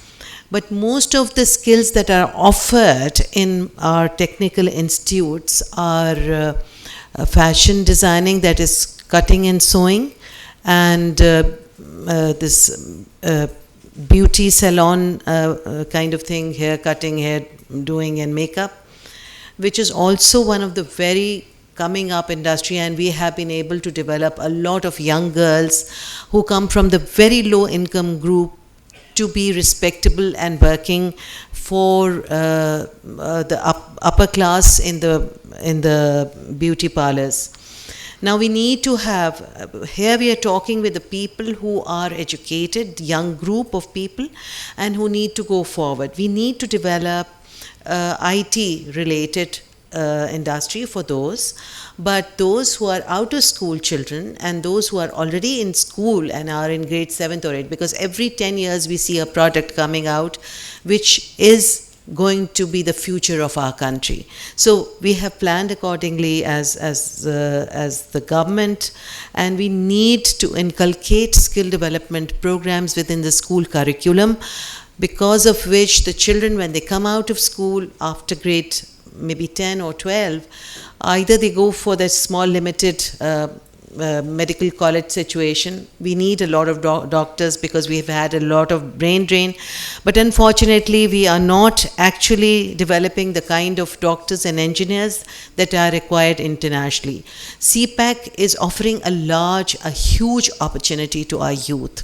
So our youth sitting here with a word of mouth and with maybe more workshops coming from our from SDPI to develop more people and understand. पहली चीज़ जो है मैं ये समझती हूँ हमें as a कौम समझने की कि we need to realize that we are one of the most versatile and most talented nation. We have to have that kind of a self-esteem, because from the grassroots level, our children and our parents will have to, even if they are rich or poor, will have to realize that we have got gold mines in our homes, whatever, and we will have to have faith in our youth, because this youth is going to take us and has already helped us get out of the difficult economic situations that we have gone through. No matter how many IMFs we have signed, but because of this huge youth bulge, though not skilled, but we have still been able to get out of a lot of difficulties because of our youth. Now we need to train our youth, we need to put them and mobilize them and to put them in the right channel to go forward in a better futuristic environment. Yes, we all need to have smartphones. That's the need of the time, because smartphones are educational. It's not just for WhatsApp groups, it's a lot of apps that you can open up and learn about a lot of things. So all our youth should at least have one smartphone, and I go with this idea of having a smartphone with them. The other thing is कि जैसे मुकीम साहब ने कहा, बड़े दिल से और जज्बे से उन्होंने बातें की हैं, and I second a lot of things that he has said, that we need to work on उस्ताद शागिर्द सिचुएशन. It's never late. जैसे आपने कहा कि ये लेट हो गया है, 70 साल पुरानी बात है, हम उसके बारे में पहले भी बात कर रहे थे और अब भी बात करेंगे. अच्छा है वो चैनलाइज हो गया, क्योंकि जब तक एक स्किल मास्टर स्किल दूसरे तक नहीं, सीना बसीना चलने वाली जो स्किल्स हैं उनको अगर आप यूनिवर्सिटी लेवल पे लेके जाते हैं तो कितना पैसा खर्च होता है वो सिखाने के लिए उस स्किल को. वो बेहतर है कि वो स्किल अपने घर से सीख के और साथ साथ बेसिक एजुकेशन भी हो ताकि वो उर्दू और अंग्रेज़ी बोल सके, बेसिक मैथ समझ सके, और फिर उसके बाद वो अपने आप को एक तरह से एक्सेप्टेबल बना ले सोसाइटी के अंदर. So we need to educate, we need to train, we need to provide employment to our people. Once we have that kind of a skilled development within the youth, I think the youth itself will develop and create by themselves an environment of entrepreneurship. Entrepreneurship is the solution for the future. Jobs will not be available in organizations in that numbers, the numbers that we have in population growth will not be able to induct it. So therefore, every person, young people sitting here have got brilliant brains. They should think on developing their own enterprises. One smallest enterprise will give at least 4 to 5 people employment. So we'll have to think on those lines. We have to think in a futuristic environment. There's no harm in working on robotics and developing more PhDs, because we need that as well. By side, we have to develop more skilled workers, so that we do not suffer internationally by sending labor force which is not certified. Certification is the key to getting more money from outside and more dignity for our labor. There are a lot of things which are already discussed, and I will not take too much of your time, but the government itself is focused on providing the best they can to our youth, so that they provide us with the best future. Thank you very much.